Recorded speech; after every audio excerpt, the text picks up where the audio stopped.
I'm JJ Hawley. I'm President and CEO of the Woodlands Area Chamber of Commerce, and I am pleased to welcome Mr. Tim Jeffcoat with the Small Business Administration in Houston. He's the District Director. And Tim, thank you. I want to start off actually by saying thank you, because you have been a tremendous help to us at the Chamber, to all of our members, all of our businesses that have applied for EIDL and PPP loans. And your office has been more than communicative and generous with your time. And I just think you're doing an excellent job. And I just want to say we appreciate it. Well, thank you. Thank you. We love what we do. Yeah, I can tell. And thank you for being here today. So there's some very important programs that the SBA oversees that help out businesses whenever there are disasters or economic downturns or pandemics like COVID. So I was wondering if you could start off with telling us about the EIDL program and then also the PPP program, and then we can go into what's going on with the second round of PPP. Okay. EIDL, Economic Injury Disaster Loan.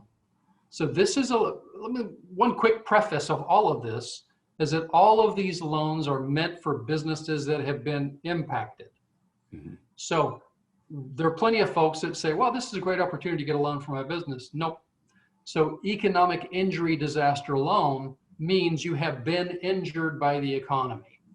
So one of the fundamentals of the Economic Injury Disaster Loan is that your application shows you have had some significant change in your revenues, for instance, to show that you've been economically impacted. For COVID, those loans are 25-year loans at 3.75% interest, up to $150,000. Now, if your business really needs $500,000 right now, you won't be able to get it. There could be a change in the future, that's possible, but they are limited right now to $150,000. You can apply for those on the SBA website, www.sba.gov. The application is pretty straightforward, and the main thing that you're going to need is your revenues and your cost to be able to plug into the application.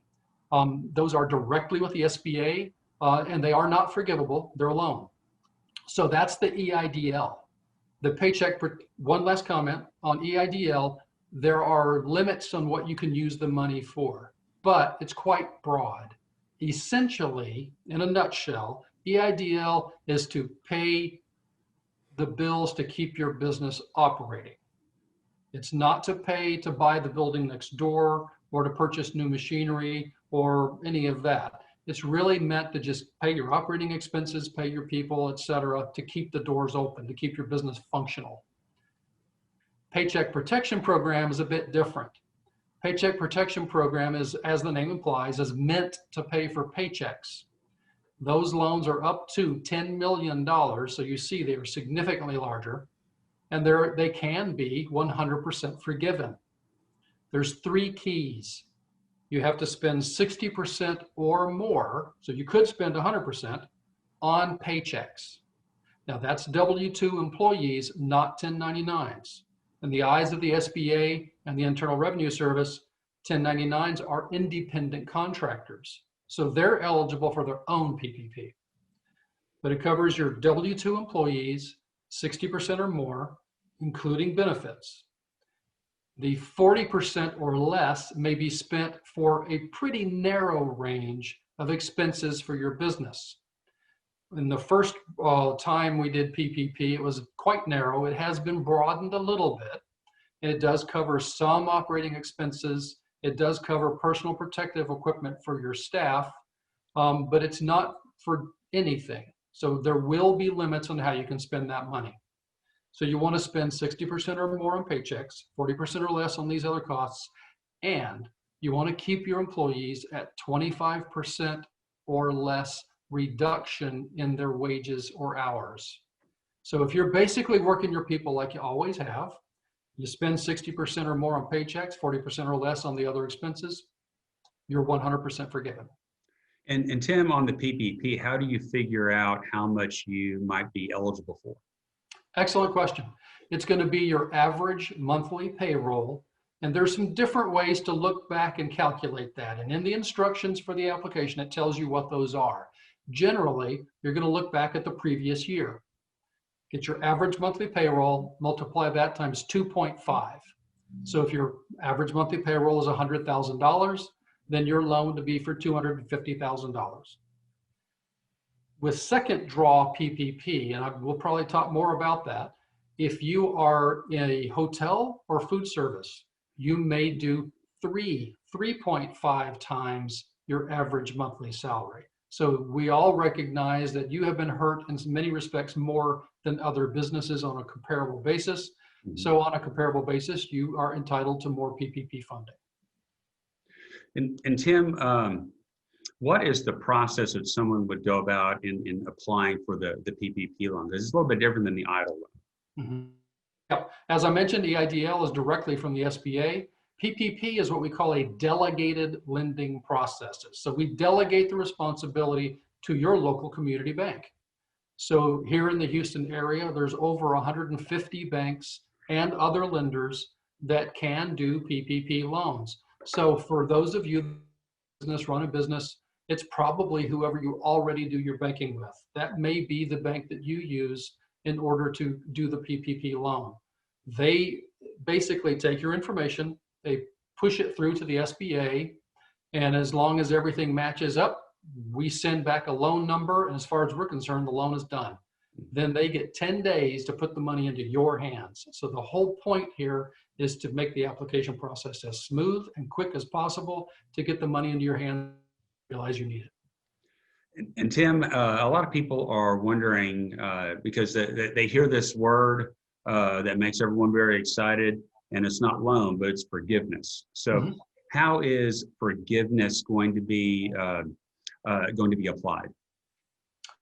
As I mentioned earlier, forgiveness is just that ratio of 60% on paychecks, 40% or less on those other expenses, and then making sure you keep your staff at 75% or more on their wages or hours.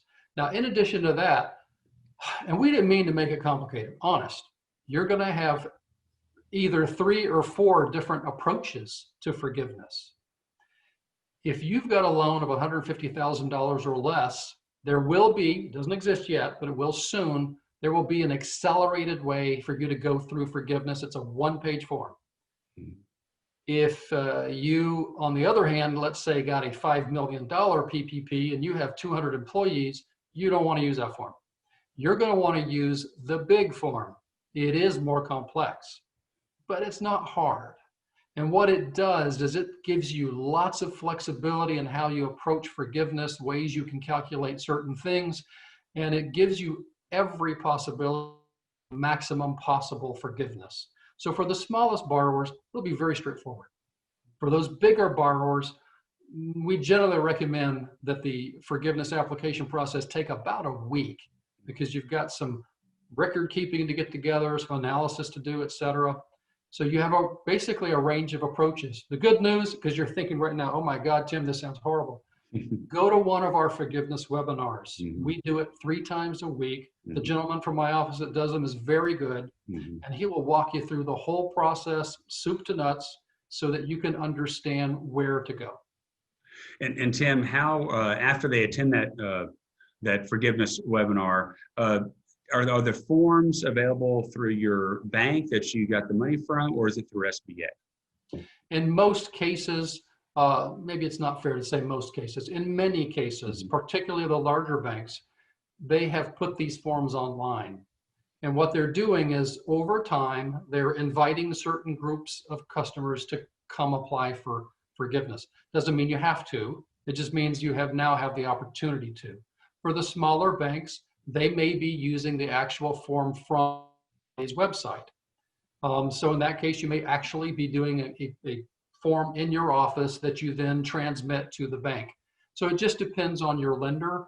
In both cases, though, the forms that are on our website and the instructions that are on our website are correct. So you could today, if you wanted to get an idea, you could download those, read through them, and get a real good appreciation for what's going on. And Tim, would you mention that website again? We had a little blip in the recording. www.sba.gov.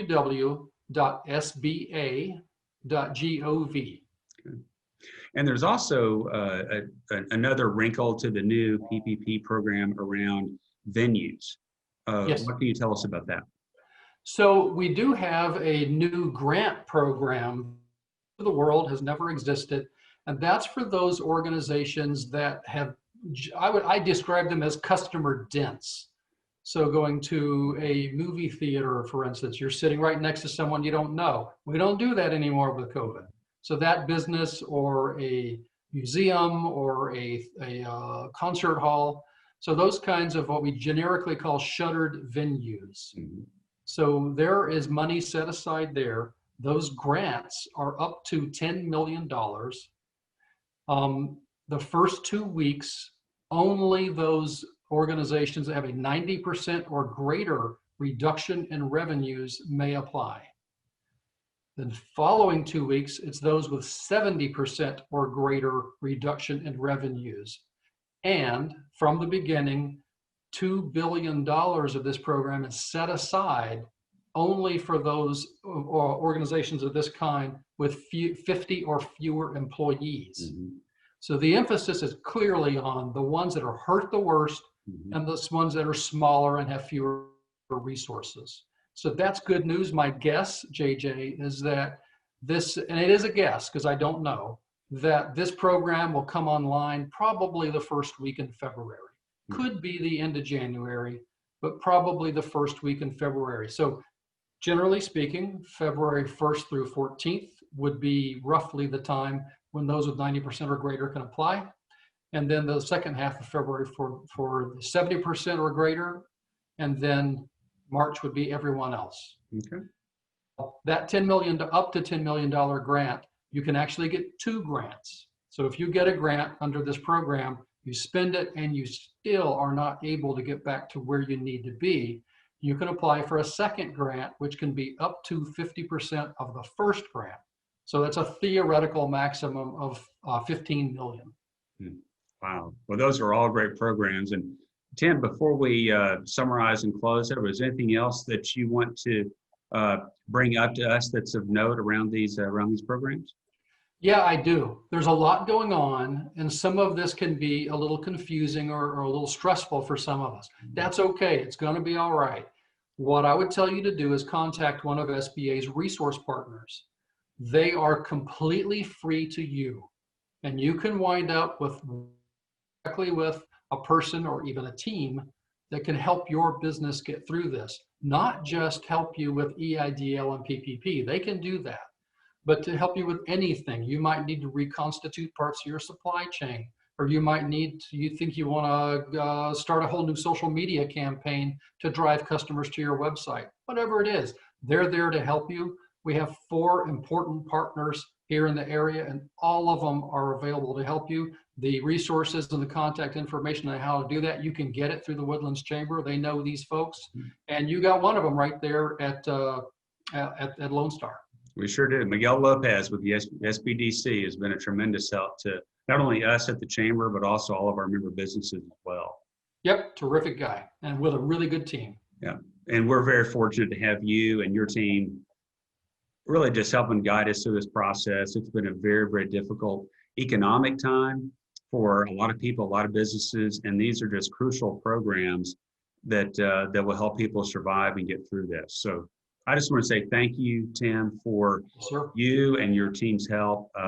We have definitely appreciated it, and hopefully this is something that will just help us to more businesses to stay afloat at this through this pandemic. Absolutely. Absolutely. We are here. We want to help. Right. Well, Tim, thank you for joining us, and we appreciate everyone tuning in. We've been with Tim Jeffcoat, who's the District Director of the Small Business Administration, and I'm JJ Holly at the Woodlands Area Chamber of Commerce. And thank you. We hope you find this information helpful. And if you need any help, please contact us, and we'll get you with the right people. Thank you, and have a good day.